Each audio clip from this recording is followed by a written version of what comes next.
महाविद्यालय टेंभुर्णी IQSC अंतर्गत हिंदी विभाग आयोजित ऑनलाइन नाट्यशास्त्र प्रमाणपत्र कोर्स। आज के इस प्रमाणपत्र कोर्स के वक्ता है doctor Anil Kumar Salunkhe. Yashwantrao Chavan art commerce science college Karmala Hindi विभाग के वह अध्यापक हैं। ऑनलाइन नाट्यशास्त्र प्रमाणपत्र कोर्स लेने की पीछे की मूल प्रेरणा है मेरे कॉलेज के प्रधान आचार्य डॉक्टर महेंद्र जी कदम। हमारे कॉलेज के अंतर्गत जितने भी समारोह का आयोजन होता है उस आयोजन का बीज हमारे कॉलेज के प्रधान आचार्य डॉक्टर महेंद्र कदम इनके दिमाग का वह बीज होता है।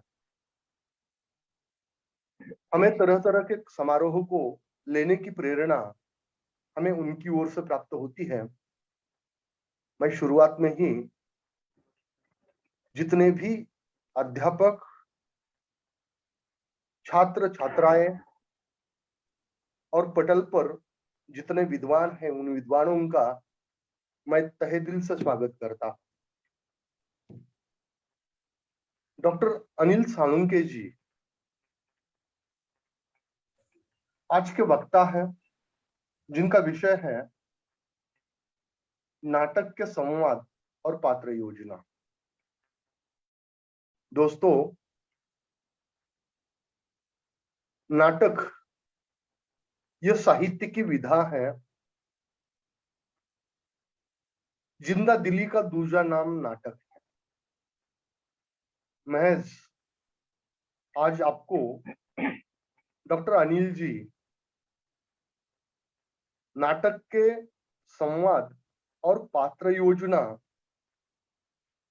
इसका शास्त्रीय विवेचन आपके सामने प्रस्तुत नहीं करने वाले, अपितु नाटक के प्रति तुम्हारे मन में प्रेम निर्माण करने की क्षमता उनके लफ्जों में है। क्योंकि अनिल जी सुंदर अभिव्यक्ति का दूजा नाम है। वह मेरे बहुत अजीज दोस्त हैं। शोलापुर विश्वविद्यालय शोलापुर में वह शोध निर्देशक के रूप में कार्यरत है। और इतना ही नहीं, मैं पूरी ताकत और दावे के साथ कहता हूं आने वाले कल में शोलापुर विश्वविद्यालय का और हिंदी विभाग का अगर विकास होता है तो उसमें बहुत बड़ा हाथ डॉक्टर अनिल जी का होगा। अभिव्यक्ति की क्षमता भी है। अभिव्यक्ति का दूसरा नाम अनिल जी है। और ऐसे शास्त्रीय विवेचन को बहुत जादूगरी से सबके सामने प्रस्तुत करने की क्षमता वो रखते हैं। हमारे विश्वविद्यालय के पूरे छात्र जो इस समारोह का और नाट्यशास्त्र कोर्स का लुप्त उठाने लगे हैं, इस कोर्स के लिए ज्वाइन है, वह सभी लोग डॉक्टर अनिल जी को इस बहाने हमेशा याद रखेंगे। डॉक्टर अनिल जी शोलापुर विश्वविद्यालय के अंतर्गत हिंदी के गिने चुने अध्यापकों में बेहद मशहूर ऐसे अध्यापक, जो भी काम वह हाथों में लेते हैं उसे उद्देश्य तक पहुंचाने की क्षमता रखते हैं। आज डॉक्टर अनिल जी की अभिव्यक्ति सुनने के लिए जिस तरह से सभी छात्र छात्राएं बहुत ही उत्सुक है, वैसे मैं भी हूं, क्योंकि डॉक्टर अनिल जी को सुनना अपने आप में बहुत बड़ा मजा है। मैं तहे दिल से फिर से एक बार मेरे कॉलेज के प्रधान आचार्य, आज के वक्ता, इस पटल पर जितने भी अध्यापक, विद्वान और छात्र छात्राएं हैं, उनका विठ्ठलराव शिंदे कला महाविद्यालय टेंभुर्णी की ओर से स्वागत करता हूं और डॉक्टर अनिल जी को मैं सहृदय निमंत्रित करता हूं कि वह अपना मंतव्य, अपनी अभिव्यक्ति बेहद सुंदर ढंग से दे। डॉक्टर अनिल जी, मैं आपका स्वागत करता हूं। धन्यवाद। नमस्कार। विठ्ठलराव शिंदे कला महाविद्यालय के प्रधानाचार्य मित्रवर्य डॉक्टर महेंद्र कदम जी, अंतर्गत गुणवत्ता प्रकोष्ठ समिति के अध्यक्ष मित्रवर्य डॉक्टर नेताजी कोकाटे जी, नाट्यशास्त्र प्रमाण पत्र कोर्स की जिम्मेदारी जिन्होंने उठाई और पिछले लगातार कुछ दिनों से जिसमें ये सफल समन्वय के रूप में काम कर रहे हैं हमारे मित्र तथा विठ्ठलराव शिंदे कला महाविद्यालय के हिंदी के प्रमुख अर्थात हिंदी विभागाध्यक्ष मेरे मित्र झाकिर मुलानी जी, उनके साथ हमेशा कंधों पर कंधा लगाकर काम करने वाले या जो भी जिम्मेदारी उन पर सौंप दी जाती है ये पूरी करने वाले हमारे दूसरे मित्र प्राध्यापक अनिल जादव जी, इस महाजाल प्रणाली के माध्यम से जुड़े हुए विभिन्न महाविद्यालय के अध्यापक, और इसमें मुझे केवल एक ही मेरा छात्र, प्रिय छात्र कहेंगे तो कोई बड़ी बात नहीं होगी कि डॉक्टर दरेप्पा बताले जी, मेरे सामने दूसरे कोई अध्यापक यहाँ मौजूद नहीं दिखाई दे रहे हैं, फिर भी कुछ अगर जुड़े हो तो ये सभी मेरे सोलापुरी विश्वविद्यालय के विभिन्न महाविद्यालय के विद्याध्यापक, साथ ही साथ इस नाट्य शास्त्र प्रमाण कोर्स के लिए जो छात्र इस प्रणाली के माध्यम से जुड़े हुए हैं और नाट्यशास्त्र का गहरा अध्ययन या नाट्यशास्त्र या नाटक की जो कला है या नाटक कैसे लिखा जाता है, नाटक में क्या होता है, ये सभी जानने की जिज्ञासा जिनमें रहे ये सभी छात्र। मैं देख रहा हूँ कि पिछले 2 साल से कोरोना की महामारी चल रही है और इस महामारी के दौरान महाविद्यालय में छात्रों के साथ जो फेस टू फेस एक दूसरे के सम्मुख रखकर जो लेक्चर या व्याख्यान होते थे ये सारे बंद है और सभी छात्रों के साथ हम इस महाजाल प्रणाली के माध्यम से, इसमें गूगल मीट हो, जूम हो या फेसबुक लाइव हो, इनके माध्यम से हम जुड़ रहे हैं। दूसरी बात ये महत्वपूर्ण है कि हमारे मित्र डॉक्टर महेंद्र जी एक छात्र प्रिय पहले हुए अध्यापक है और जिनके कारण छात्रों को हमेशा कुछ न कुछ देने का मकसद मन में रखते हैं और अपने साथियों को लेकर वे हमेशा आगे बढ़ते रहते हैं, जिनमें कई ऐसे नए नए कार्यक्रम लेने की क्षमता रही है और मैं लगातार वे इस काम में व्यस्त रहे हुए देखता हूँ। मेरे ख्याल से पिछले समय भी एक हिंदी का ऐसे ही कार्यक्रम जो लगातार 7 दिनों तक चलता रहा था, मला ते दे ना। उन्होंने उसमें सफलता हासिल की। इस हिंदी के साथ साथ मराठी, अंग्रेजी, अन्य भाषाओं के या अन्य विषयों के इस प्रकार की जो कार्यशालाएं हो, इस प्रकार का कोई संगोष्ठी हो, हमेशा वे इसमें माहिर है और जुड़े रहते हैं और उसमें वो सफलता पा रहे हैं। इसलिए कुछ दिन पहले कि इस विषय पर हमारी बात हो गई और ये कहा कि ठीक है, हम इस नाट्य शास्त्र प्रमाण पत्र कोर्स की एक कार्यशाला रखेंगे, सभी छात्र इसमें जुड़ जाएंगे। और आज धीरे धीरे हम देख रहे हैं कि कहानी और उपन्यास, ये विधाएं अधिकतर प्रिय होती जा रही है। नाटक हो, कविता हो, इन्हें पहले से वे जटिल मान रहे हैं। उसमें कठिनता होने के कारण कोई भी छात्र इस या इन विधाओं की ओर बढ़ता हुआ नहीं दिखाई दे रहा है।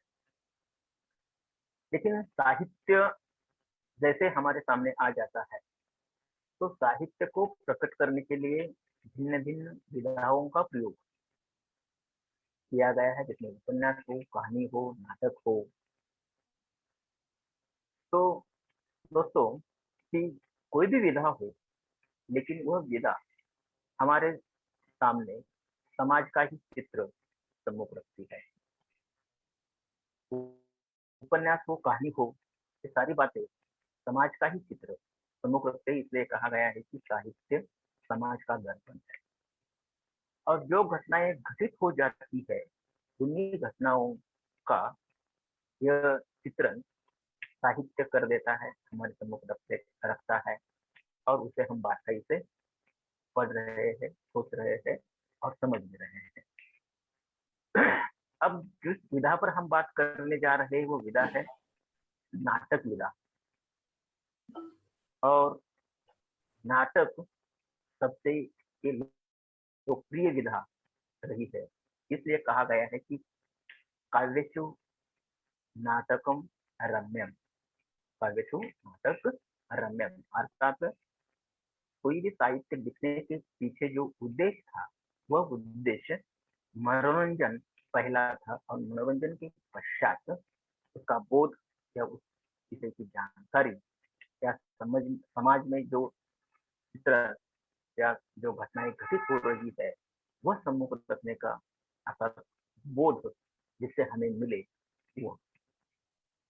दोस्तों, नाटक को पंचम वेदी माना जाता है। आपको पता है, ऋग्वेद है, अथर्ववेद है, यजुर्वेद है, सामवेद है। ये 4 वेद अपने अपने ढंग से अलग अलग अपना महत्व विकसित कर रहे हैं। जिसमें ऋग्वेद को अगर हम देखेंगे, ऋग्वेद में क्या है, ऋग्वेद में जो संवाद किस प्रकार के होते हैं, संवाद कैसे रहते हैं, यह बारीकी से हमें उस वेद के माध्यम से मिलता है। अथर्ववेद से क्या मिलता है, तो अथर्ववेद से हमें आनंद मिलता है।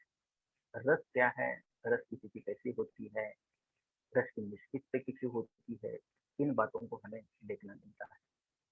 तो यजुर्वेद में हमें अभिनय मिलता है। यजुर्वेद अभिनय किस ढंग से है, वो किस प्रकार की कला है, यह हमें विकसित करता है, बताता है। और सामवेद जो है, सामवेद जो गीति तत्व है, वे हमारे सामने।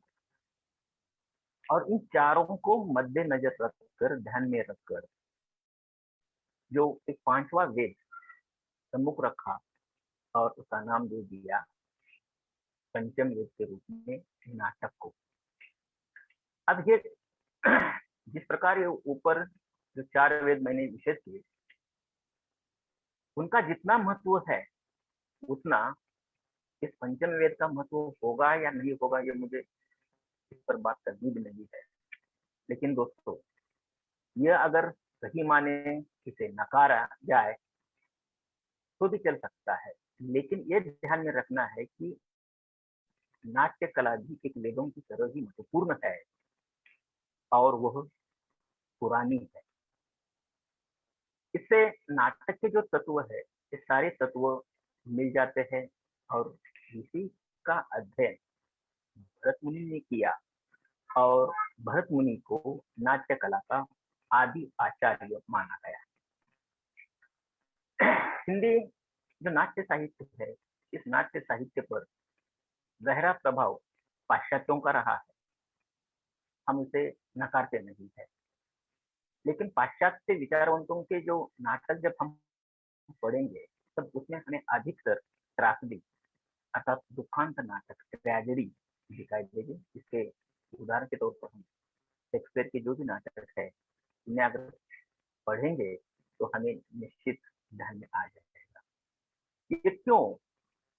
अब शेक्सपियर के कोई भी एक आध नाटक अगर हम पढ़ते हैं, नाटक पढ़ने के पश्चात यह हमारे ध्यान में आ जाता है कि सचमुच इस प्रकार हम कहते हैं कि लोहा लोहे को काटता है, उसी प्रकार कोई भी दुखांत नाटक जिसमें ट्रेजेडी ही ट्रेजेडी है, दुख ही दुख भरा हुआ है, उस प्रकार का नाटक अगर हम देखेंगे तो निश्चित रूप से हमारे मन का दुख आपके आप कम हो जाता है। इसे हम हिंदी में कहते हैं साधारणीकरण, यानी कि जो नायक है उस नायक का दुख देखने के पश्चात हमारा दुख उस नायक से बहुत कम लगने लगता है, या समाज में हमारे एक मानसिकता बनी रहती है कि दूसरों का अगर दुख है तो मैं अगर दुखी हो तो मुझसे ज्यादा दुख उसका होगा और मैं उसमें खुश होता हूँ, मैं उसमें आनंद मान लेता हूँ, क्योंकि मुझ जैसा भी कोई दूसरा व्यक्ति है। छात्रों में सबको पता है कि कोई एक विषय में फेल होने के पश्चात वह थोड़ा निराश रहता है, दुखी होता है, लेकिन उसे समझता है कि दूसरा व्यक्ति भी, कोई छात्र भी इसमें असफल रहा है, तो उसे भी थोड़ा सा लगता है कि अरे ठीक, मैं एक अकेला ही नहीं हूँ, मेरे साथ अन्य लोग, अन्य छात्र भी रहे हैं। दोस्तों, यह मन के साथ जुड़ी हुई बातें हैं और नाटक उसी में से एक है। जैसे मैंने आपको कहा कि हिंदी नाटक पर पाश्चात्यों का प्रभाव है, लेकिन उससे ज्यादा समृद्ध बनाने का काम भारतीय आचार्यों ने किया।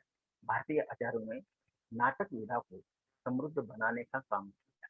अब जैसे मैंने कहा कि भरत मुनि का नाट्य शास्त्र वो पढ़े, या भारतीय जो आचार्य है जिन्होंने नाटक इस विधा को लेकर जो विचार हमारे सम्मुख रखे, उन्हें अगर देखेंगे तो निश्चित रूप से नाटक एक इस प्रकार की कला है, या नाटक में हम क्या पाते हैं, नाटक की निर्मिति कैसे होती है, इसका विवेचन बड़ी बारीकाई के साथ भारतीय आचार्यों ने किया है। भारतीय आचार्यों ने जो नाटकों का विश्लेषण किया है, उसमें कथा वस्तु किस प्रकार की होनी चाहिए, इस पर मैं तो बहस नहीं करूंगा, चर्चा भी नहीं करूंगा, क्योंकि इससे पहले इस विषय पर व्याख्यान हो चुके हैं। मैं केवल इतना ही कहता हूँ कि नाटक के लिए जिन तत्वों की आवश्यकता है, उन तत्वों पर बड़ा बड़ी गहनता के साथ भारतीय आचार्यों ने अध्ययन किया है, और इसमें नाटक लिखने के लिए नाटक को एक कला मानकर जिन तत्वों का विवेचन किया, जिन तत्वों को आधार के रूप में माना, वे तत्व, जैसे कोई एक आध महल हम बना रहे हैं और महल के लिए जो 4 पिलर कॉलम की आवश्यकता होती है, 4 खंभों की आवश्यकता होती है, उन खंभों की तरह नाटक के तत्व है। ये सारे एक दूसरे के साथ जुड़े हुए हैं, भले कथा वस्तु हो, पात्र एवं चरित्र चित्रण हो या नायक हो, कथा वस्तु के साथ जुड़ा ही है, पात्रों के साथ भाषा जुड़ी है, भाषा के साथ समाज जुड़े हैं, ये सारे एक दूसरे के साथ जुड़े हुए हैं। और इसी के साथ साथ जो संकलन तरह है, ये भी महत्वपूर्ण है, यानी कि ये सारे जो तत्व है, ये सारे दूसरे सारे जो तत्व है एक दूसरे के साथ जुड़े हुए हैं। किसी एक को अगर हमने निकाला तो जिस प्रकार हमारे घर का छत गिर जाता है, उसी प्रकार की स्थिति इन तत्वों में से होती है। तो ये जितने भी तत्व है, ये सारे तत्व नाटक के लिए महत्वपूर्ण है, और इसीलिए एक नाटक रूपी जो हमारा कथा वस्तु के रूप में या बुद्धिस्ट कृति के रूप में हो, वह एक छत के रूप में उस पर खड़ा हुआ है, यानी लेखक के मन में जो विचार आ रहे हैं, लेखक जिन बातों को हमारे सम्मुख रख रहा है, उस उद्देश्य की पूर्ति ही छत है। अगर छत को सही ढंग से बनाना है, सबके सम्मुख रखना है, तो इन खंभों की अर्थात इस नाटक की जो तत्व है, उन तत्वों की बड़ी आवश्यकता होती है। दोस्तों, नाटक के लिए पात्र अर्थात नायक और उनके जो संवाद अर्थात कथोपकथन, इसकी आवश्यकता होती है। नाटक अनुकरण की एक स्वाभाविक अभिव्यक्ति है। नाटक अनुकरण की, क्योंकि नाटक की परिभाषा जो हमने की है या जो हम देख रहे हैं, समाज में घटित घटनाओं का अभिनय के माध्यम से पुनर्प्रस्तुतिकरण करना नाटक है। समाज में घटना घटित हो जाती है और वह घटना अनुकरण के माध्यम से हम पुनः दर्शकों के सामने रंगमंच का आधार लेकर पेश कर रहे हैं और हूबहू जैसे घटना घटित हो गई है, वह हूबहू या दोबारा दर्शकों के या जो पाठक है उन पाठकों के सम्मुख रख रहे हैं। इसलिए कहा गया है कि काव्येषु नाटक रम्यम। ये भारतीय आचार्यों ने इसलिए कहा है कि सारी जो तत्व है, ये तत्व, ये जो रम्यम शब्द है, इस रम्यम शब्द को बनाए रखते हैं। अब तो नाटक अभिनय के माध्यम से, अनुकरण के माध्यम से पुनर्प्रस्तुतिकरण करता है, तो इसमें आवश्यकता होती है पात्रों की। अब पात्र चुनने का पूरा श्रेय या जो कथा वस्तु है, उस कथा वस्तु को जाता है। नाटककार नाटक जिस विषय को लेकर लिख रहा है, नाटककार कौन सा विषय हमारे सम्मुख रख रहा है, वह सामाजिक है, आध्यात्मिक है, पुराण या इतिहास से जुड़ा हुआ है, इस सभी को ध्यान में रखकर पात्रों को जोड़ने का काम या पात्र चुनने के लिए लेखक को बहुत ही कसरत करनी पड़ती है। ये इसलिए कि जो लेखक के मन में उद्देश्य है, वो पाठकों के सम्मुख रखे और उसमें सफलता प्राप्त हो जाए।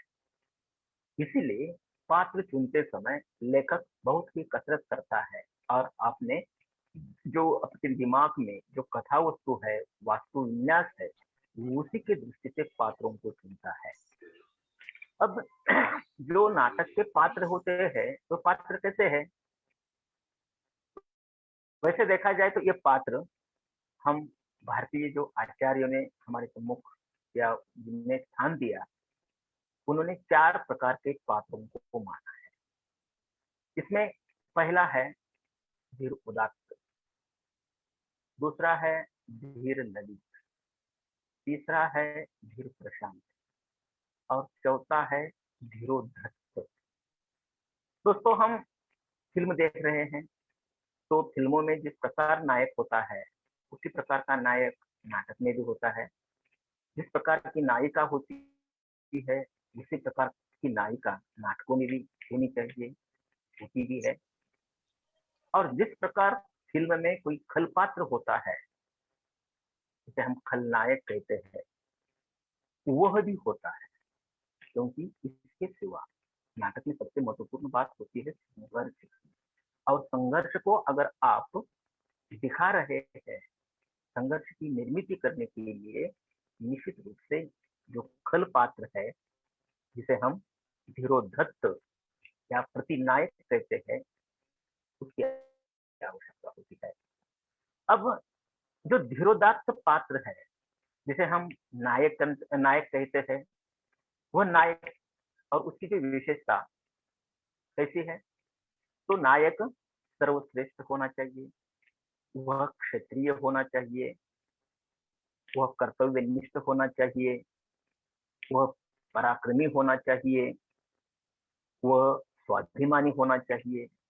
और आमतौर पर जैसे ही हम इन सारी विशेषताओं जिन पात्रों में देखते हैं, वे पात्र कहलाते हैं धीरोदात्त, धीर उदात्त जिसकी उदात्त गुण है, समाज का नेतृत्व कर रहे हैं, समाज के लिए वो एक मील का पत्थर बनकर काम कर रहे हैं। सभी समाज का वे हित चाहते हैं। समाज में जो जहाँ अनाचार फैल रहा है उसे दूर करने का कार्य यह धीर उदात्त पात्र अर्थात मुख्य पात्र नायक के रूप में वे करते हैं। तो ऐसे पात्र उदाहरण के तौर पर मैं अगर आपके सम्मुख रखूंगा तो आप रामायण और महाभारत देखते होंगे या देखा भी होगा।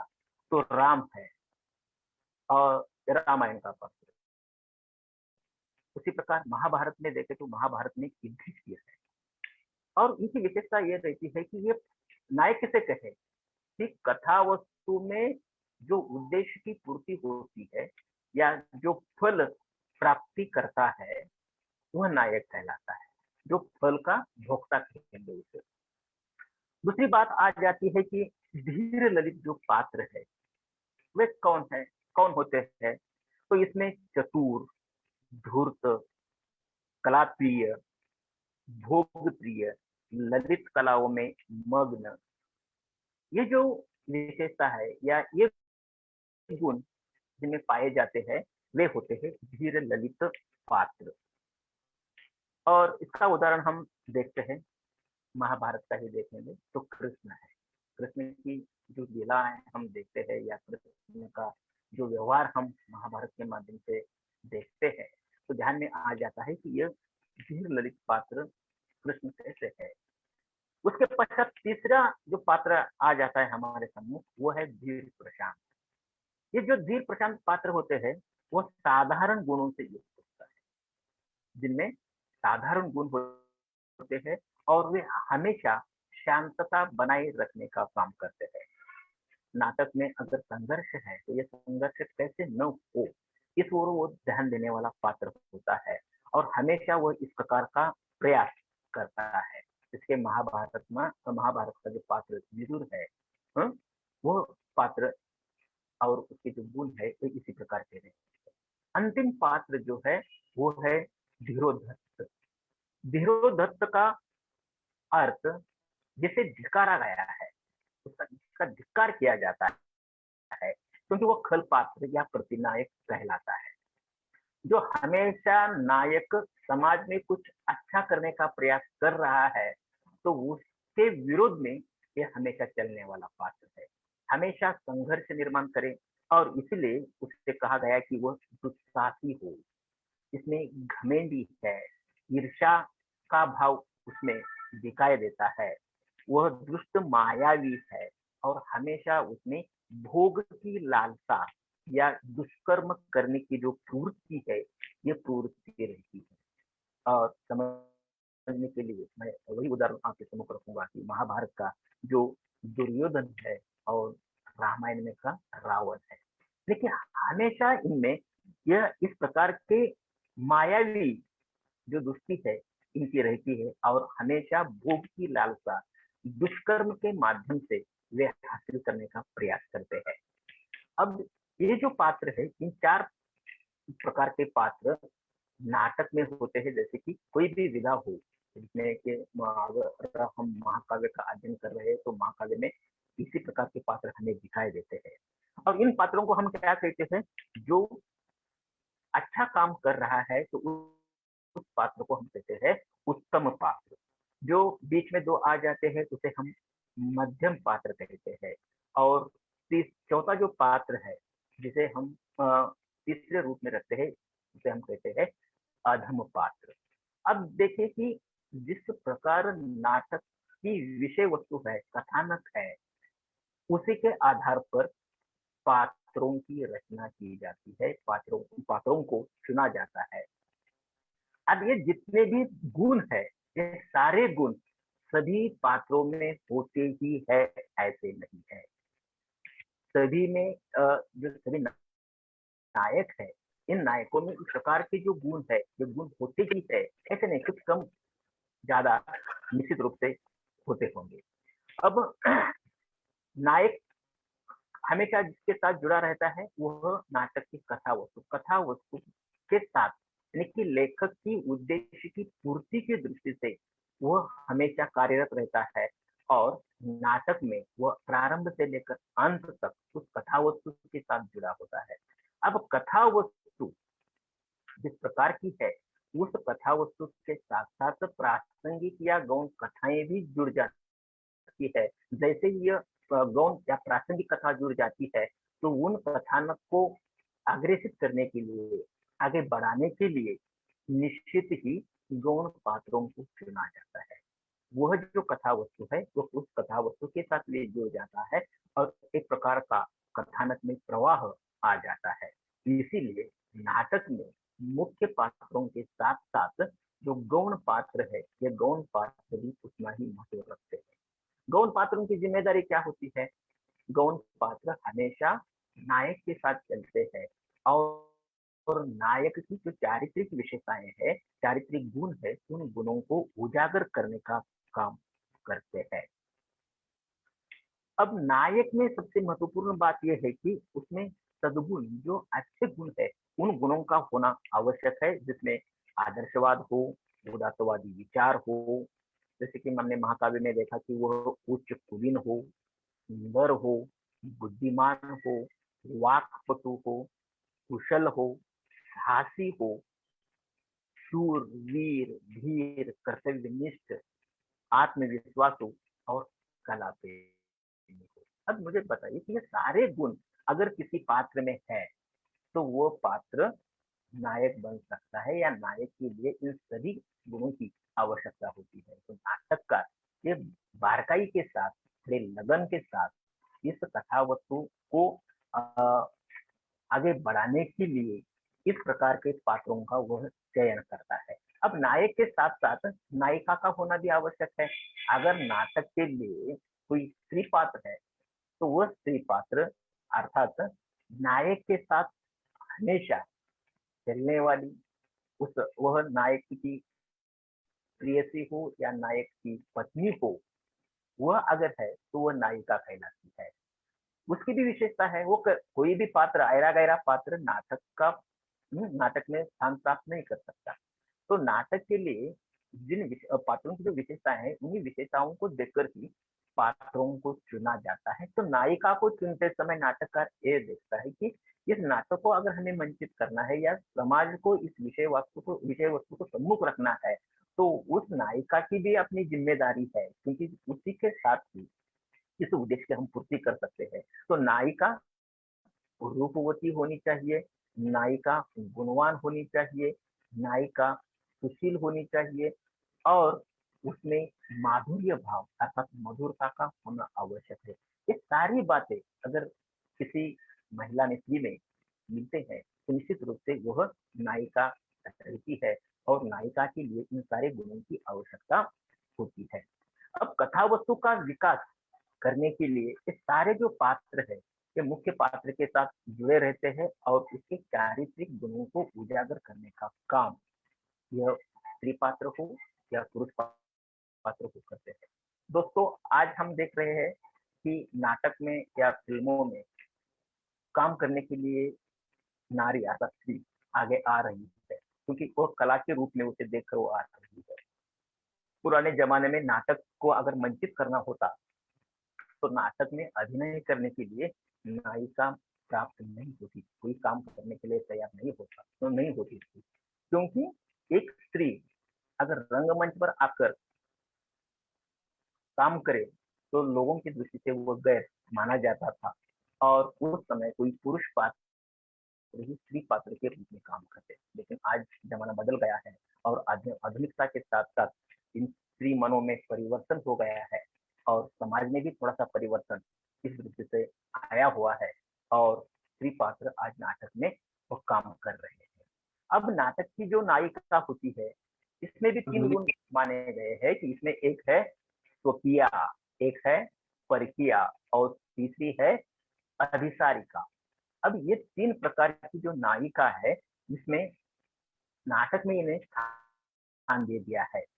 दोस्तों, एक बात महत्वपूर्ण है कि नाटक में स्त्री और उसके गुण ये सारे अगर मिलते हैं, तो निश्चित रूप से नायक के साथ वह हमेशा नाटक के आरंभ से लेकर अंत तक चलती रहती है। नाटक में चढ़ाव उतार आता रहता है, कथा वस्तु में उसका उस पर चर्चा की गई होगी।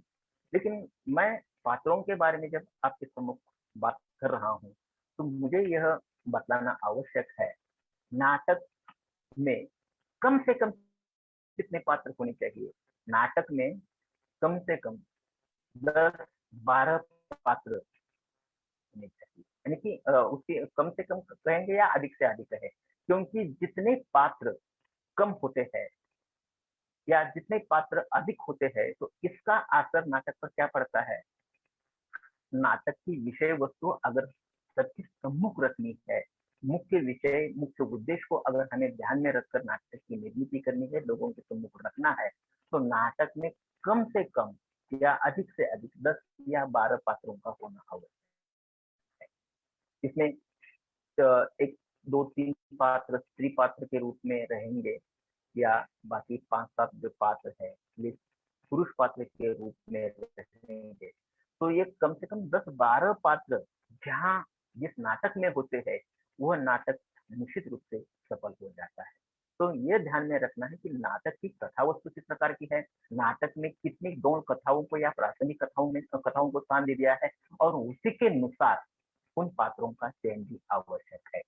नाटक की कथा वस्तु में अधिक से अधिक अगर हमने गौण कथाओं को स्थान दे दिया, वो कथा वस्तु की दृष्टि से ठीक है, क्योंकि उद्देश्य की पूर्ति के लिए यह आवश्यक है। लेकिन पात्रों की जो भरमार है, वह भरमार नहीं होनी चाहिए। कम से कम पात्रों में वह अधिक से अधिक हमें जो हमारा उद्देश्य है, उस उद्देश्य पूर्ति की ओर आना चाहिए, बढ़ना चाहिए। और इस दृष्टि से हमें इन बातों की ओर जब हम बढ़ रहे हैं, तो ये भी देखना आवश्यक है कि आम जनता का, समाज का प्रतिनिधित्व यह आधुनिक नाटक कर रहा है, और नायक तथा नायिका इसमें प्रधानता आ रही है, जो वास्तविक लगे। नाटक आधुनिकता की दृष्टि से या आधुनिक जमाने में अगर हम नाटक की निर्मित कर रहे हैं और पात्रों को चुन रहे हैं, तो हमें यह ध्यान में रखना है कि यह जो पात्र है यह वास्तविक लगे। अब वास्तविक का अर्थ क्या है? समाज में जो घटित हो रहा है वो सच के रूप में लोगों के सम्मुख आ जाए। इसमें लोगों के मन में किसी भी प्रकार की आशंका नहीं हो कि यह काल्पनिक है।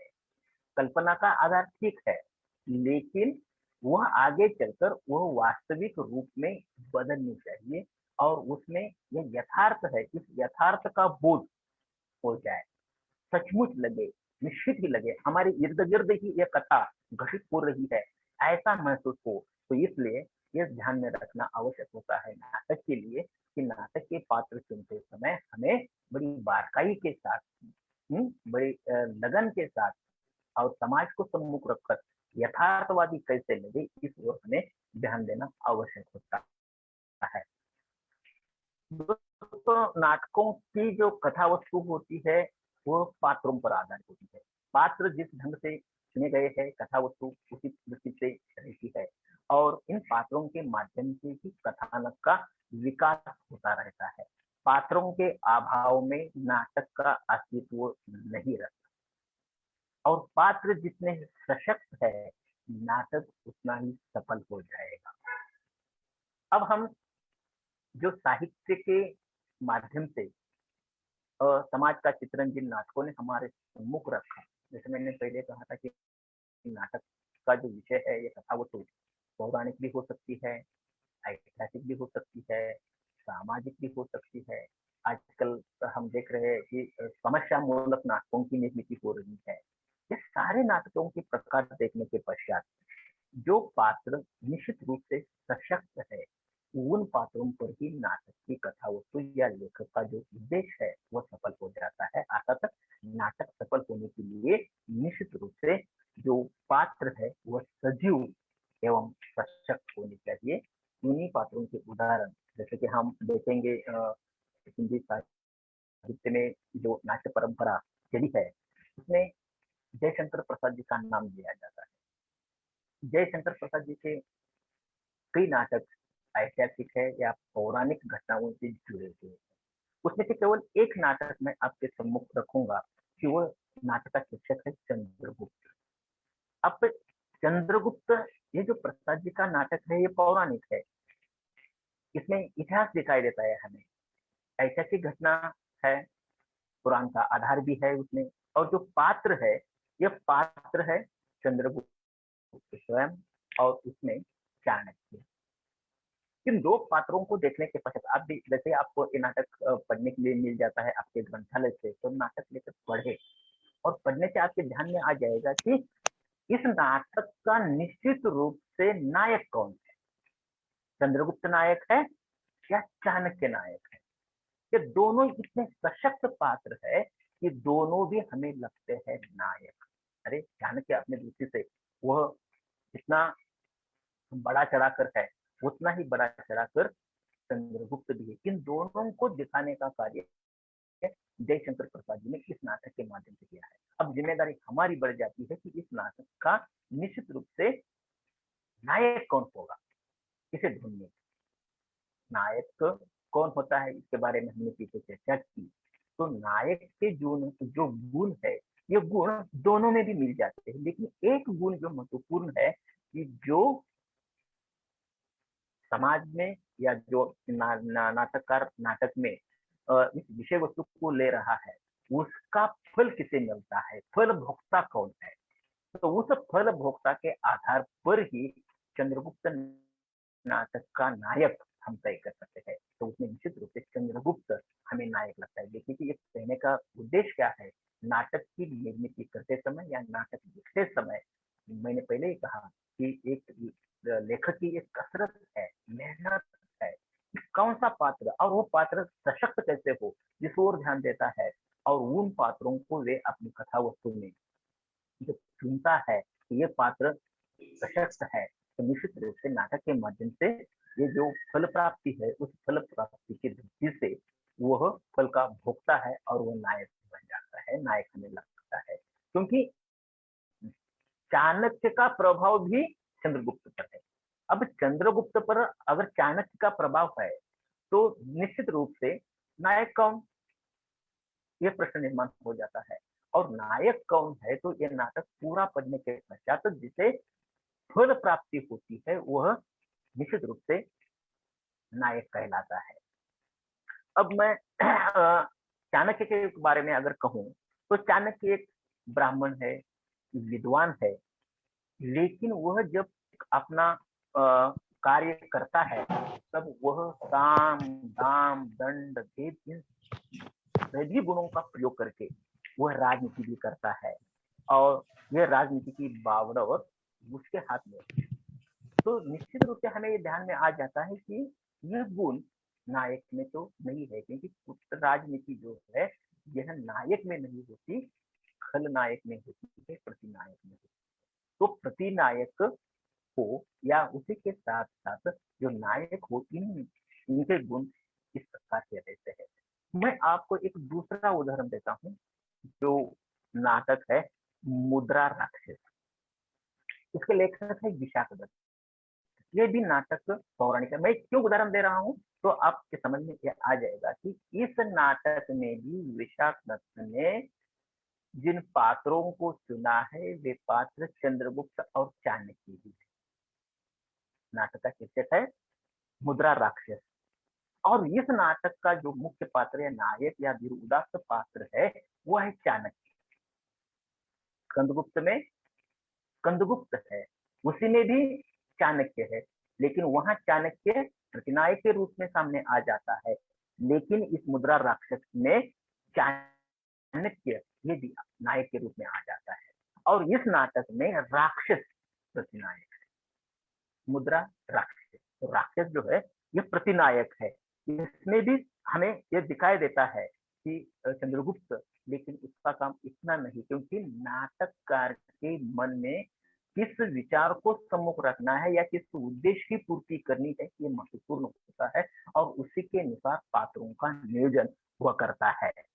अब राक्षस जो है वो लोभी है, व्यसनी है, जैसे कि मैंने कहा पापी है, अर्थात ये सारे धीरोधत्त पात्र के गुण उसमें दिखाई देते हैं। स्वयं चाणक्य राक्षस की महत्ता भी स्वीकारता है, लेकिन राक्षस नहीं हो सकता, क्योंकि इतने ही गुणों को अगर हम देखेंगे तो ये सारे गुण इस प्रकार के रहे हैं।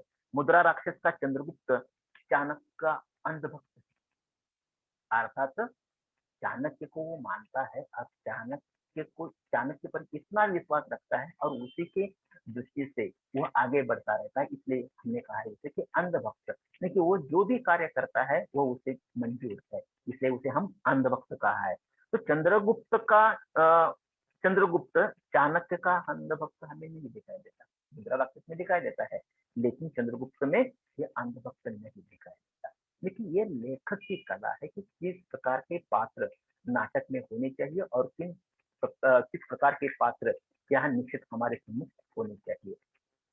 देखिए कि ये इन पात्रों को और इन पात्रों के चारित्रिक विशेषताएं या गुणों को उजागर करने के लिए एक महत्वपूर्ण बात हमारे सम्मुख आ जाती है, वो आ जाती है संवाद। संवाद नाटक के लिए किस और कैसे होने चाहिए। नाटक के लिए संवाद निश्चित रूप से कैसे हो, तो हम कहते हैं कि यह संवाद बड़े रसीले हो, छोटे हो, मार्मिक हो, संक्षिप्त हो।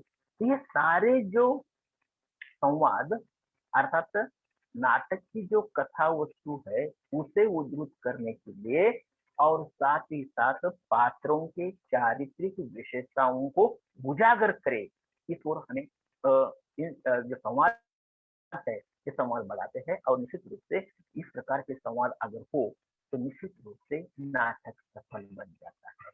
अब नाटक के संवाद अगर हृदय स्पर्शी मार्मिक संक्षिप्त अगर हो तो वह हम मानते हैं कि पात्र को किस ढंग से उजागर करना ये लेखक सोचता है और उसी प्रकार के संवाद उससे देता है। अब इसके लिए ऐतिहासिक पात्र हो, कोई पौराणिक पात्र हो, कोई समाज का नेतृत्व करने वाला पात्र हो, तो जिस प्रकार के पात्र है उस पात्रों के दृष्टि से भाषा को चुनना पड़ता है और भाषा के तौर पर इस संवाद दिए जाते हैं। अब भिन्न भिन्न प्रकार के जो संवाद होते हैं उन संवादों को हमेशा लेखक अपने उद्देश्य की पूर्ति करने की दृष्टि से देखता रहता है। अब मैं आगे चलकर कुछ आपको उदाहरण भी इस प्रकार के दे दूंगा, लेकिन संवादों का जब हम विचार कर रहे हैं तो निश्चित रूप से इस प्रकार के संवाद नाटक के लिए आवश्यकता है, क्योंकि नाटक का सबसे जीवित तत्व कौन सा है, तो वो है संवाद, जिसे हम कथोपकथन भी कहते हैं। कथानक को गति देने का सबसे पहला काम कौन करता है, तो संवाद करते हैं। कथानक को आगे बढ़ाने की दृष्टि से संवादों की निर्मित होती है और साथ ही साथ जो नायक है या जो पात्र है उन पात्रों की चारित्रिक विशेषताएं ये उनकी जो गुण है उन गुणों को अधिक स्पष्ट करने का कार्य संवाद करते हैं। अब संवाद भाव प्रधान और कोई नाटक जिस प्रकार का हो, समस्यामूलक नाटक हो तो निश्चित रूप से उसमें भावों को स्थान दे दिया जाता है। ऐतिहासिक नाटक हो तो उसमें जो शूरता है, वीरता है, यानी कि ये भाव तो आते ही रहते हैं। तो भाव प्रधान नाटकों की जो भाषा है इन भावों को पहले उजागर करने चाहिए और वह करते समय सरल भाषा का प्रयोग जब हम करते हैं तो निश्चित रूप से नाटक सफल होने में मदद होता है, क्योंकि पात्रों के माध्यम से उन संवादों को हम उद्धृत करते हैं। कथोपकथन के माध्यम से जब जब हम चर्चा करते हैं, बोलते हैं, तो निश्चित रूप से उस पात्र की जो चारित्रिक विशेषताएं हैं उन विशेषताओं को उजागर करने में मदद होती है। अब जो भाव प्रधान नाटक है उन भाव प्रधान नाटकों में जो भाषा हम सुनते हैं उसमें अलंकारों को बिल्कुल महत्व नहीं देना चाहिए, अतः इन अलंकारों का स्थान बहुत नगण्य होना चाहिए। अब ये जो पात्र है और इन पात्रों के माध्यम से अगर नाटक की कथा वस्तु आगे बढ़ रही है, लेकिन इसके साथ साथ और एक संवाद महत्वपूर्ण है, यानी कि ये नायक नायिका के माध्यम से स्त्री पात्र, गौण पात्र, पुरुष पात्र जो भी है, लेकिन और एक हमें जो संवाद है वह संवाद अर्थात अभिनय पर यह आधार है कि कायिक है, वाचिक है, वगैरह वगैरह। इस पर मैं तो बात नहीं करूंगा, आगे कोई वक्ता हो तो उस पर वो चर्चा करेगा ही। तो दोस्तों, मुझे ये कहना है कि स्वगत कथन, नाटक में संवाद होते हैं, पात्रों के माध्यम से विचारों का आदान प्रदान होता है, चारित्रिक विशेषताओं पर प्रकाश डाला जाता है, लेकिन नाटक में स्वगत कथन को भी पहले स्थान दे दिया। ये स्वगत कथन क्या होता है? स्वगत कथन अर्थात कोई एक पात्र अकेला ही बात कर रहा है। हम देखते हैं ये कब बोलता है, इसके संवाद कब दिखाई देते हैं? तो उसके संवाद दिखाई देते हैं कि जब वह अंतर द्वंद्व में फंसा है, उसका मन चल बिचल है, करना ठीक होगा या न करना ठीक होगा, करो तो क्या करो, नहीं करो तो कैसे न करो। ये सारी जो बातें हैं इसके मन में द्वंद्व पैदा करने वाले, और इस द्वंद्व को चित्रित करने की दृष्टि से यह स्वगत कथन नाटक में महत्वपूर्ण होता है, क्योंकि इसी के माध्यम से उस पात्र की जो चारित्रिक विशेषताएं है, ये गुण है, ये स्वयं आप ही आप उद्भूत हो जाते हैं, हमारे सामने या दर्शकों के सामने आ जाते हैं। इसलिए नाटक में पहले स्वगत कथन को महत्व दे दिया था। लेकिन दोस्तों, आज हम देख रहे हैं स्वगत कथन का महत्व बहुत ही कम हो गया है, क्योंकि नैपथ्य के माध्यम से हो या जो लाइट इफेक्ट जो हम कहते हैं नाटकों में, उसके माध्यम से हो, यह धीरे धीरे कम हो रहा है। और इस स्वगत कथन के साथ साथ नैपथ्य है, ये नैपथ्य की जगह आज इस प्रकाश योजना ले रही है। लेकिन जो स्वगत कथन है, इस स्वगत कथन का जो महत्व है वो वैसे के वैसे बना रहा है। लेकिन हम देखते हैं कि नाटक अगर आप पढ़ रहे हैं तो नाटकों के आरंभ में ही कुछ बातें हमें दिखाई देती है, वह नैपथ्य कहलाता है।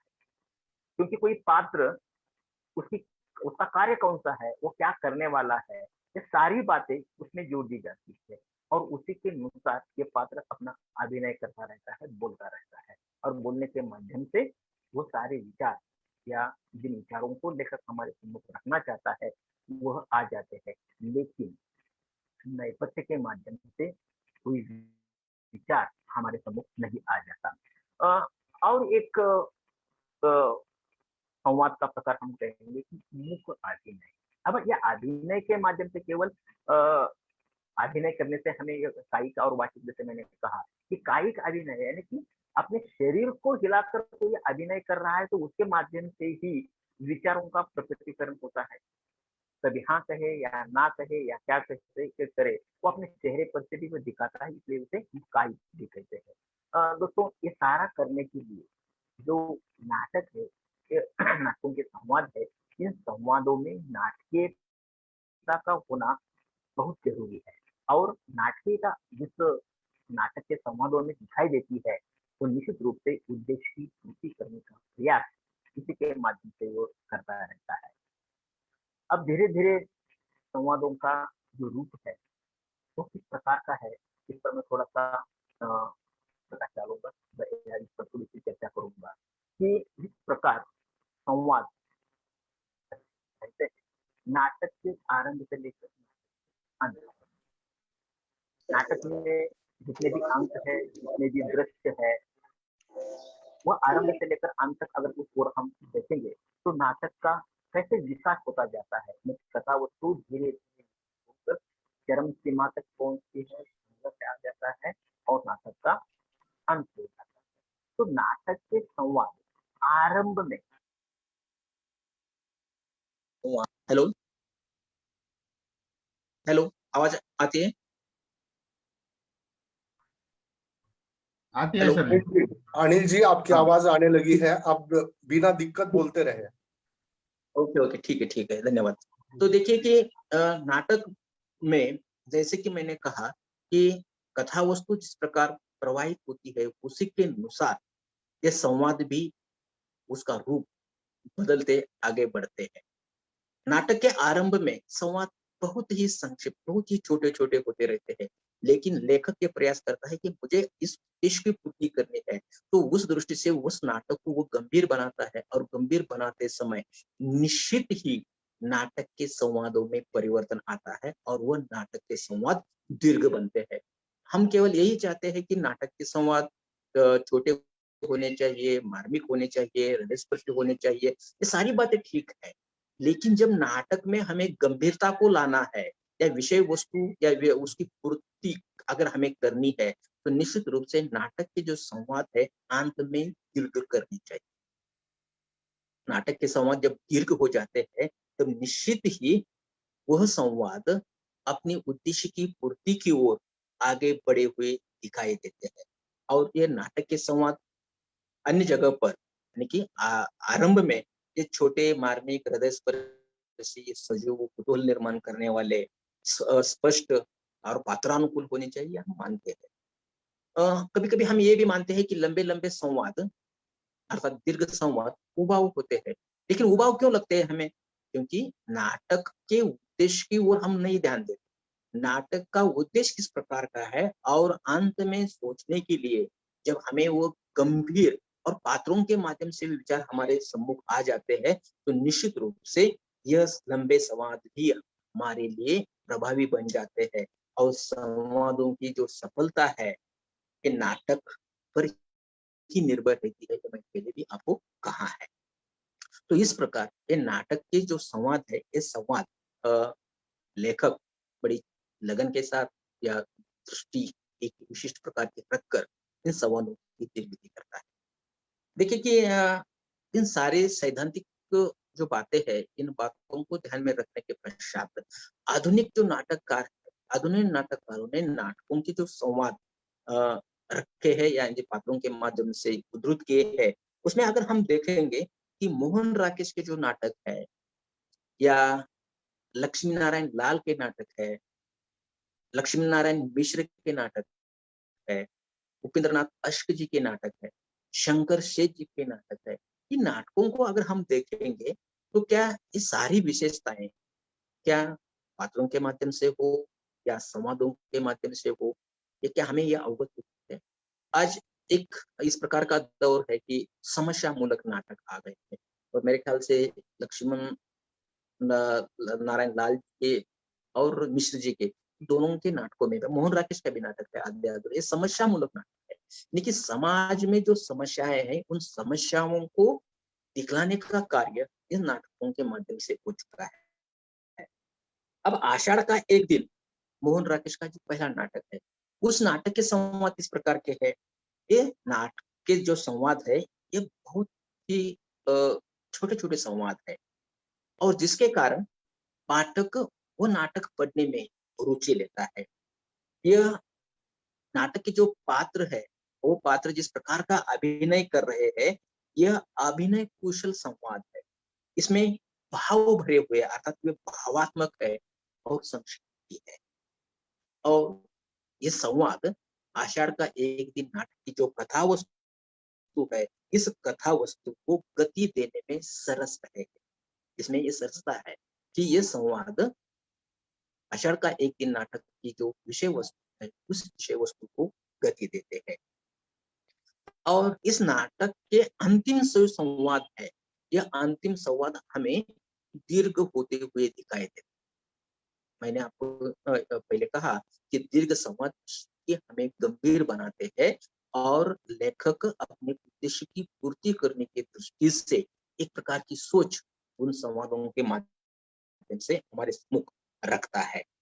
तो इसके ये जो दीर्घ संवाद होते हैं, इन दीर्घ संवादों के कारण नाटक की जो गति होनी चाहिए, गति रुक जाती है। लेकिन ये जो संवाद होते हैं, इस संवाद जैसे ही नाटक का मध्य होने के पश्चात चरम सीमा की ओर नाटक जब बढ़ जाता है, तभी ही इस प्रकार की दीर्घ संवादों की निर्मिति नाटककार करता है। और नाटककार की एक सोच है, वो सोच अपने इन संवादों के माध्यम से हमें हमारे दर्शकों के सम्मुख वो रखता है। अगर इसकी गति रुक जाती है तो इस पर असर किसका पड़ता है? यह असर निश्चित रूप से संघर्ष के माध्यम से हम पर दिखाई देता है, क्योंकि लंबे चौड़े संवाद यह गति को रुक देते हैं, लेकिन हमें गंभीर बनाते हैं। जिस समय संघर्ष अधिक तीव्रता की ओर बढ़ता है। तो ये सारी बातें मोहन राकेश के नाटकों में अर्थात जैसे कि मैंने शीर्षक का नाम बताया, शीर्षक दे दिया, कहा कि आषाढ़ का एक दिन, इसमें अनुस्वार और अनुनासिक के जो संवाद है, ये संवाद जैसे मैंने ये छोटे-छोटे भी संवाद है और अंत में इन संवादों को निश्चित रूप से यह विस्तृत रूप से रखते हैं। अब ये सभी मोहन राकेश जो नाटककार है, ये प्रयोगधर्मी नाटककार है और प्रयोगधर्मी नाटककार होने के कारण उन्होंने अनेक प्रयोग अपने नाटकों में किए कि कथा वस्तु की दृष्टि से हो, पात्रों की दृष्टि से हो, संवादों की दृष्टि से हो, भाषा की दृष्टि से हो। तो ये ढेर सारी जो विशेषता इनके नाटकों में हमें पाई जाती है।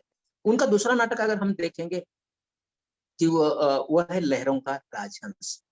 लहरों का राजहंस ये भी नाटक इतिहास को हमारे सम्मुख रखता है। इसकी नायिका और नायक को देखेंगे तो नंद है और सुंदरी है। यह लहरों का राजहंस इस नाटक के माध्यम से भी ये पात्रों की जो चारित्रिक विशेषताएं हैं, वो विशेषता उजागर करने में संवाद यहाँ महत्वपूर्ण रहे हैं। सारे संवाद पात्रानुकूल है, सारे संवाद पात्रानुकूल है और जिसके माध्यम से नंद का और नायिका जो सुंदरी है, उनकी चारित्रिक विशेषता हमारे सब आ जाती है। मोहन राकेश का तीसरा नाटक है आधे अधूरे। देखिए यह सामाजिक नाटक है, समस्यामूलक नाटक है। सभी मेरे ख्याल से विश्वविद्यालय में इस नाटक का अध्ययन के रूप में कहीं न कहीं लगाया गया था और अब भी छात्रों को मैं कहता हूँ कि आप भी इस नाटक को पढ़े, आपके ध्यान में आ जाएगा कि यह नाटक जब मंचित हो जाता है, तो ये नाटक मंचित करने के लिए जिन पात्रों को उन्होंने अपने नाटक में स्थान दे दिया है, वे पात्र कैसे है? एक ही पात्र, जैसे हम फिल्मों में देखते हैं कि डबल रोल कहते हैं, लेकिन दोनों पात्र एक दूसरे के सम्मुख आ जाते हैं, ये उसकी कला रहती है। लेकिन नाटकों में यह एक ही पात्र 4 भूमिकाएं जब निभाता है, तो कैसे निभाता होगा?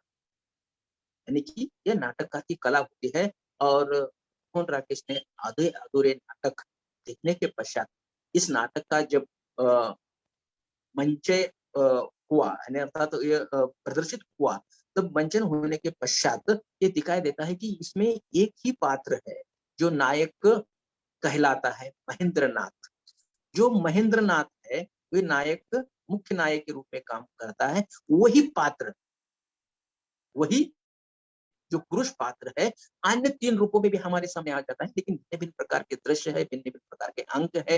लेकिन इससे ये स्पष्ट हो जाता है कि एक ही पात्र के माध्यम से उसकी जो संवाद जब वो हमारे सम्मुख रखता है, तब उन संवादों के माध्यम से उस व्यक्ति के मन के भाव जो है, ये भाव हमें स्पष्ट होते हैं कि पहला जो पहली भूमिका जो कर रहा है, उसके मन के भाव कौन से है।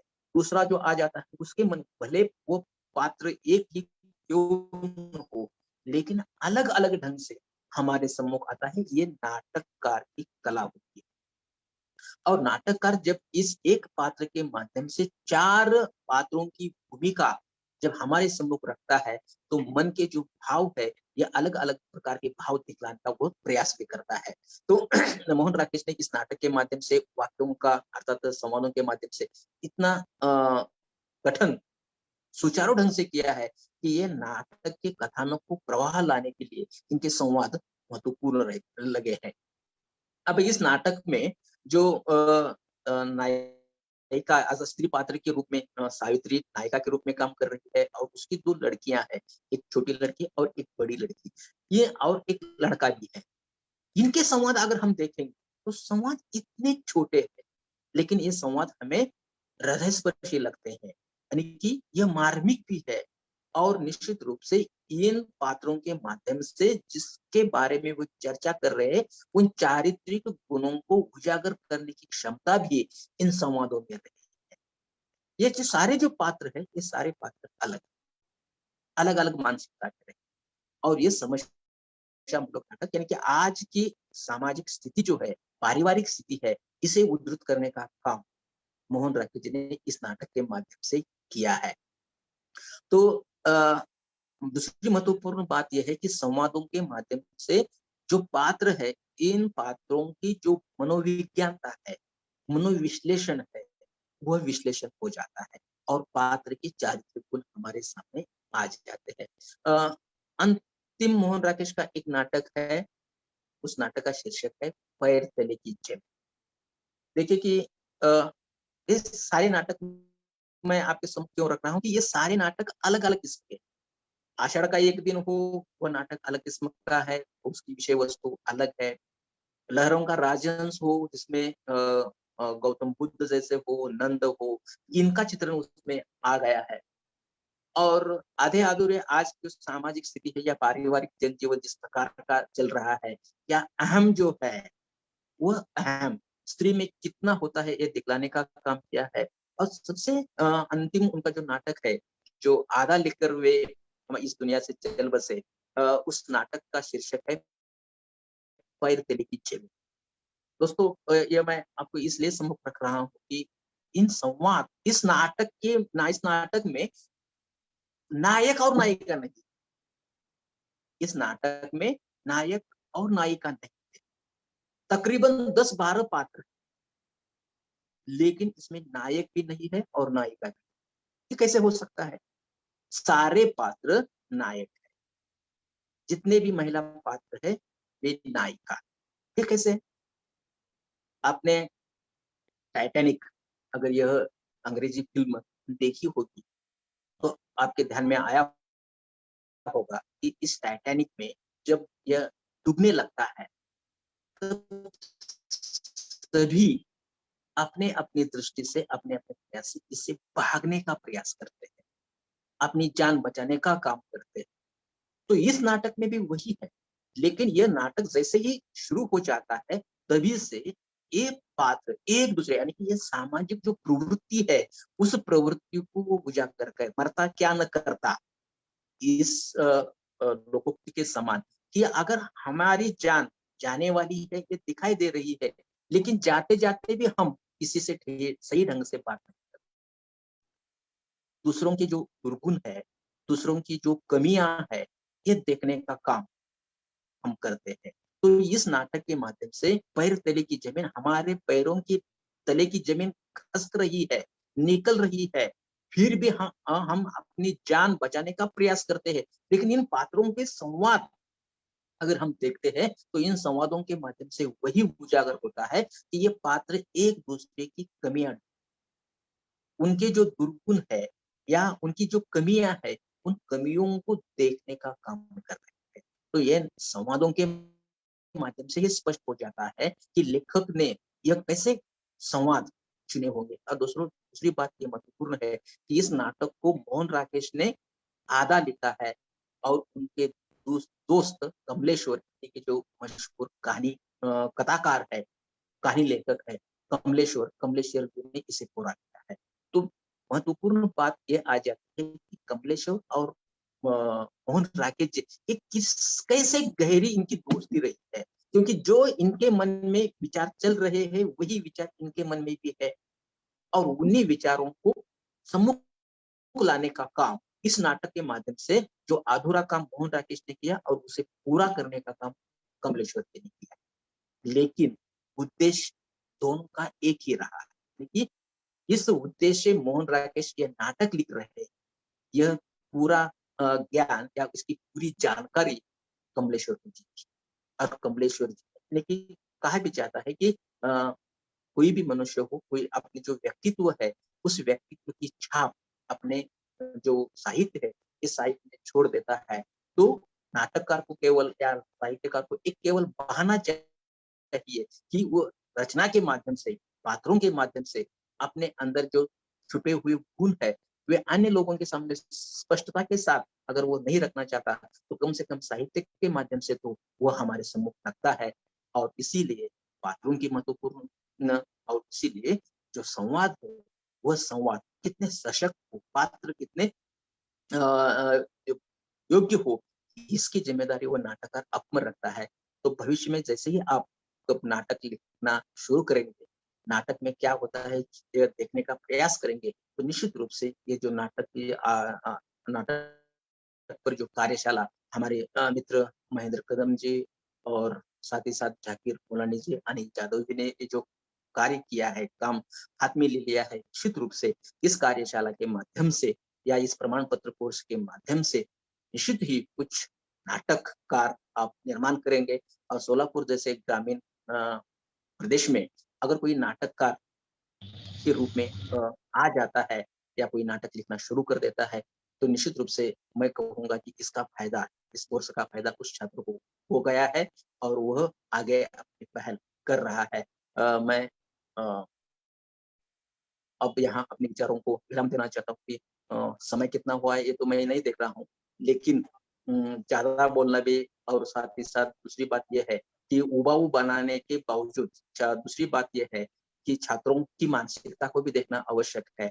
हमारे जो अध्यापक गण हैं, वे सारे बोलने में माहिर होते हैं, कभी-कभी सुनने में उन्हें दिक्कत पैदा हो जाती है। तो मुझे लगता है कि ये उबाऊ बनने के पहले मैं अगर अपने विचारों को यहाँ विराम दे दूँ, तो निश्चित रूप से आप सभी का मैं बधाई देता हूँ। आपने शायद सुना होगा, किसी को अच्छा भी लगा होगा, कहीं किसी को नहीं भी, लेकिन मेरा ज्ञान जितना है वह आपके सम्मुख रखने का प्रयास मैंने इस महाजाल प्रणाली के माध्यम से किया है। तो आप सभी का धन्यवाद ज्ञापित करते हुए मैं और उसी के साथ-साथ मैं आभार प्रकट करता हूँ कि आप सभी ने मुझे सुना, सहा, तो धन्यवाद। धन्यवाद अनिल जी, बहुत बहुत धन्यवाद। धन्यवाद। अब हम अंतिम कगार पर हैं, जहां आभार ज्ञापित करने का काम मैं कर रहा हूं। विठ्ठलराव शिंदे कला महाविद्यालय टेंभुर्णी IQAC अंतर्गत हिंदी विभाग और हिंदी विभाग आयोजित ऑनलाइन प्रमाण पत्र कोर्स नाट्यशास्त्र, आज वक्ता को विषय मिला था नाटक के पात्र और संवाद योजना, और अभिव्यक्ति देने के लिए डॉक्टर अनिल साळुंखे सादर निमंत्रित है। डॉक्टर अनिल साळुंखे मेरे अजीज है, बहुत ही अच्छे दोस्त है, साथ ही विद्वान है। एक विद्वान में यह क्षमता होती है कि वह बहुत सारे उदाहरणों से अपने मंतव्य को सजाते हैं। डॉक्टर अनिल साळुंखे जी आज अपने बहुत सारे नाटकों के चित्र शब्दों के द्वारा सबके सामने खड़े कर दिए। एक वक्ता जब अभिव्यक्त होता है नदी के पानी के प्रवाह की तरह, बिल्कुल आपका मंतव्य जो है यह नदी के पानी की प्रवाह की तरह बिल्कुल प्रवाहित होता रहा। आपको चिंता करने की जरूरत नहीं है कि आपने किसी को बोर कर दिया। वक्ता की खासियत यह होती है कि वह बोलता जाए और श्रोता सुनते सुनते जाए। बिल्कुल आज उसी तरह की सुंदर अभिव्यक्ति आपने दी। यहाँ उपस्थित जितने भी अध्यापक हैं, जितने भी उपस्थित नाट्यशास्त्र इस प्रमाण पत्र कोर्स के विद्यार्थी हैं, वह बिल्कुल आपके मंतव्य से प्रभावित है। आप जितना भी बोलो वह सुनते रहेंगे, क्योंकि आप में वो क्षमता है। जब श्रोता प्यासा की प्यासा रहता है, वो क्षमता जिस वक्ता में होती है, वक्ता में होता है, वह वक्ता डॉक्टर अनिल जी आप हो। मैं मेरी कॉलेज की ओर से आपके प्रति आभार ज्ञापित करता हूं। आपने बिल्कुल सहज सुंदर अभिव्यक्ति दी है। उसकी वजह है आपने अनेक नाटकों के उदाहरण देकर विवेचन को सुंदर बनाया है। आपकी अभिव्यक्ति असरदार थी, सहज थी, सुंदर थी। फिर से एक बार मैं मेरी कॉलेज की ओर से और मेरी विभाग की ओर से आपके प्रति आभार ज्ञापित करता हूं। आज इस समय जितने भी अध्यापक मेरे सोलापुर विश्वविद्यालय अध्ययन मंडल से संबंधित है, उसमें नवनाथ जी Shinde, Dattatreya Anarse, Daryappa Batale, doctor Girish ji Kashi, doctor Madan ji Kharatmol, doctor Siddharam Patil, doctor Aparna Kuchekar, प्राध्यापक दत्तात्रेय साळवे और शिवाजी विश्वविद्यालय से doctor Sunil Bansode, professor doctor Mujawar ji, professor doctor Gajanan Bhosale ji और बहुत सारे अध्यापक जुड़ गए हैं। मैं मेरी कॉलेज की ओर से और हिंदी विभाग की ओर से उनके प्रति भी आभार ज्ञापित करता हूं।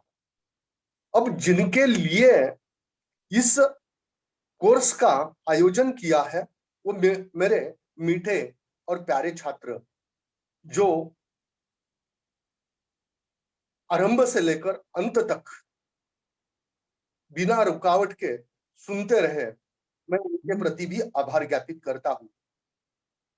और अंत में मेरे कॉलेज के प्रधानाचार्य डॉक्टर महेंद्र कदम, जो हमारे लिए एक प्रेरणा स्रोत है, उस प्रेरणा स्रोत के प्रति मैं श्रद्धा और आभार ज्ञापित करता हूं। मेरे कॉलेज के सभी मेरे सहयोगी अध्यापक जो इस कार्यक्रम के अंतर्गत जुड़े हैं, उनके प्रति भी मैं आभार ज्ञापित करता हूं। और आज अनिल जी ने जो अभिव्यक्ति दी, उसका असर बहुत दिनों तक छात्रों के हृदय पर तो रहेगा, उसके साथ ही साथ अध्यापकों के हृदय पर भी रहेगा, क्योंकि किसी भी विषय की सुंदर अभिव्यक्ति किस तरह की होनी चाहिए, उसका उत्तम उदाहरण डॉक्टर अनिल जी का मंतव्य था। मैं उनके प्रति फिर से एक बार आभार ज्ञापित करते हुए प्रधान आचार्य जी के आदेश से मैं आज का समारोह यहीं पर खत्म हुआ घोषित करता हूं।